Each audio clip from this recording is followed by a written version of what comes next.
First name is Dennis. My last name is McGee. I'm the owner, operator, and funeral director here at Creran Celebration. I prefer to think of myself as the Chief Experience Officer.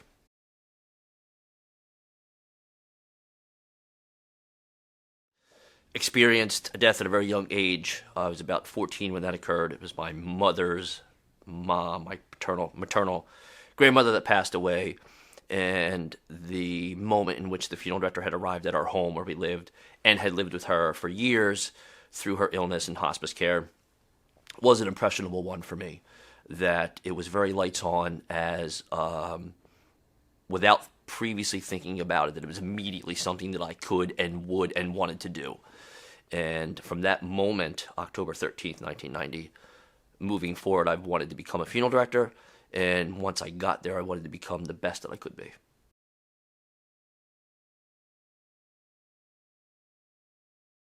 Be respected, that we're not just a funeral home, that we're not just that we have great people that sincerely make effort and care, and we have great process, and we have great facilities, and that we are someone that is easily turned to and easily reliable in a number of ways, just to be a part of whatever the community may need, not just being a funeral home. I've always said that I don't want to be a funeral home. I want to be better than that. I want to be something different and novel and better, so that what I think is better for you.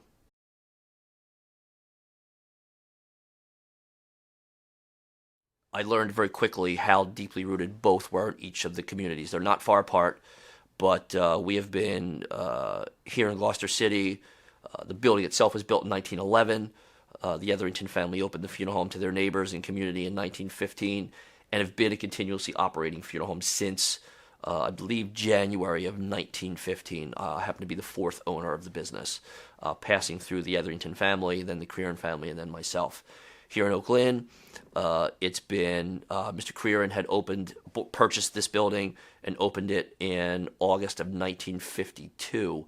Building was built in 1900. It was actually a family working in the textile industry, and then he had just bought a building and opened and started the Howard W. Creran funeral home, and without their successes and certainly their losses and their trials and tribulations, then we would never have found the success that we have.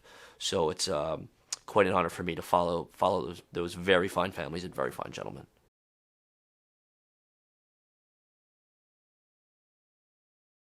We will give you a place that is time well spent, a place that will give you a safe environment to express or empower you with expression, that will give you an opportunity to share whatever it is, to share love in some cases, anger and hate in some cases, and peace in some cases.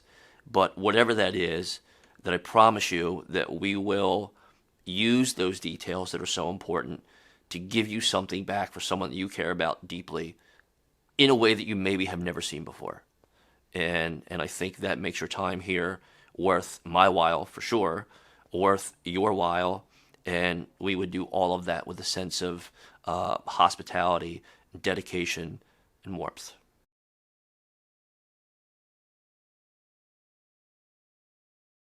I think that cremation is certainly one of them, that it's only cremation, that it's just what happens. And it is, but it's what happens potentially in the beginning of the process or at the end of the process. And after all these years and all these experiences, I don't know why that's never changed. And that cremation is cheaper than burial, that it's the less expensive alternative. And in many cases, it is. In many cases, it is. But what we're still trying to prove and show families is that we can still have meaning, we can still have ceremony, we can still have gathering, we can still have all of those things, and insert cremation. And it's unfortunate that that hasn't become the well-known, but that's definitely one of the difficulties that we face.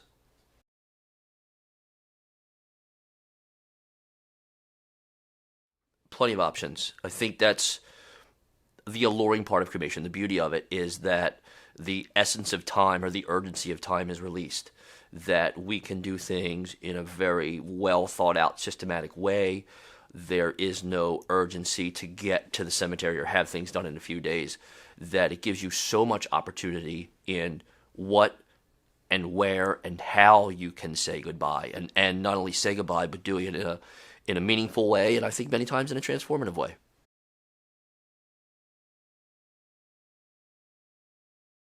I do. The joke is always weddings and funerals, but I think we learned in our recent past, especially with COVID, that we are a very needed social aspect of our lives, that we put a lot of significance in other life events. Saying goodbye is no exception. And being robbed of that opportunity to say goodbye for whatever reason, I think impacts our guests for sure and our communities in a negative way. So it is an important moment to come together in tribute and Thanksgiving.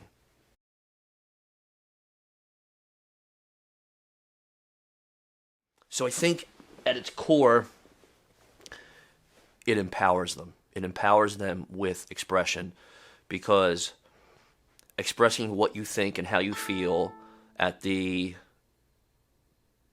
moment of a death and in response to that, it isn't always "I love you." It isn't always soothing. It's difficult and trying. So empowering them with a way to say whatever it is that they need to say is the reason for what we do, the reason for what I do.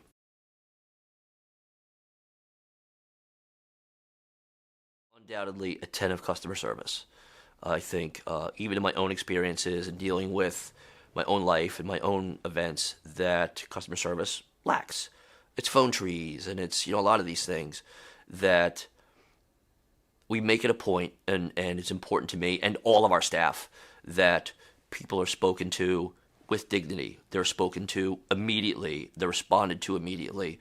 That we don't push people aside. We don't make them wait. We don't put anybody through a phone tree. You will always get a live person on the phone, and we hope that we can respond to you in a timely fashion. We communicate quite a lot actually by text.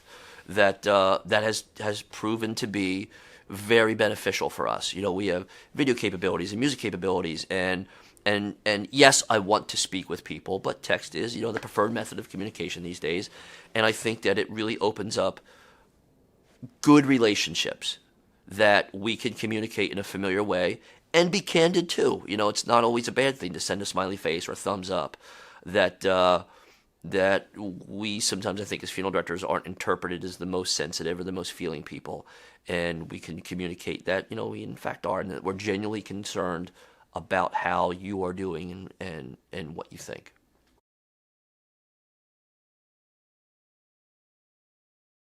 Well, we learned from COVID for sure that we needed to find a new way, because I found myself a new business owner, and I wasn't able to have funerals because COVID had shut all of that down. And I never ever wanted to be in a position where, if we don't say family, we say guests. So when a guest comes in, that I would have to tell them no, out of my own inadequacy. No, we don't have music. No, we don't show videos. No, we can't do this. That I wanted to have all of that available to them, and technology was the way that we had done it. And then when COVID had kind of surfaced, that it was beyond just playing a favorite soundtrack or showing a favorite tribute. We had to take the funeral to you because nobody was coming to us, and technology gave us the ability to do that. It's difficult in some cases, but we use digital guest registries. We don't do books and pens. We have a video remembrance service that people can come in and leave a 10-second video remembrance that we compile and assemble and return to our guests, our family guests. That when nobody was coming and we introduced the idea of live streaming, we built the technology around what we do in a sense or in a fashion that I don't need anyone in the building, anyone. And you can watch, sign in, and be a part of what we do from no matter where you are at in the world, at no expense to anyone. So I thought that was a good way to approach the future of what we're doing, and seeing all of these these adults and kids now that everything's YouTube and TikTok and Reel and Instagram driven. That if the funeral isn't a part of that, it certainly needed to be a part of that. That right, we're a social event. We're a social and meaningful part of a family's history. So I don't know that it matters how we share that. It's that we share that and that we get to them, and that's important. That's important to me, and I think that it's important to our guests too, because we've had a very good response to it.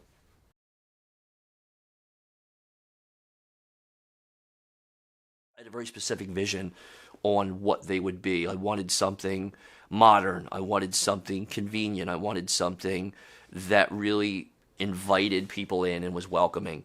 So we've made that effort, and we got rid of showrooms and rooms that were not being used. We wanted to open all the floor plans, and our idea was to come up with cafes, and we have one in each of our funeral homes, where the response to each of those has been overwhelmingly positive.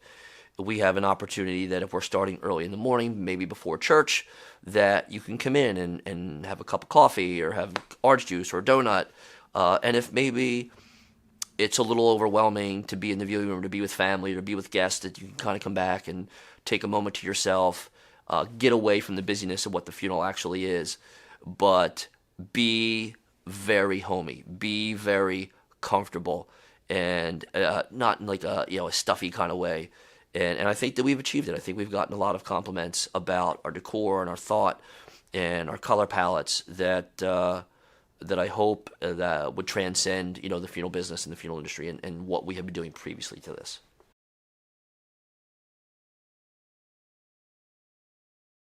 I think that everyone expects the big things to happen without issue.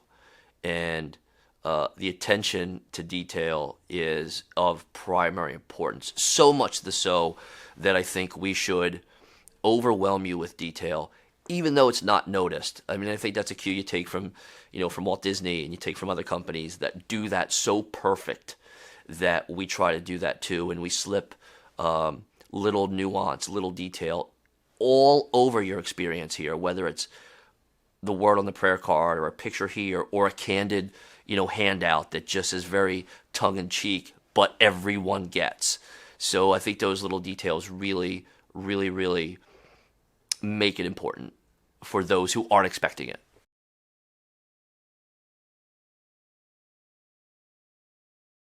It just brings me to tears because I'm so passionate about it, that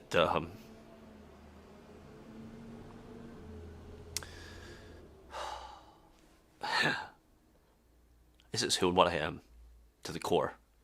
That I don't hate going to work. I don't ever think about it as work. That it's what I do. It's who I am. It's the personality that I've taken on. And I met some very good people along the way. Made some very good relationships along the way. Lost a lot of very, very good people along the way. But I'm happy to be here. I want to do it for a long time. And I want to be the best that I can.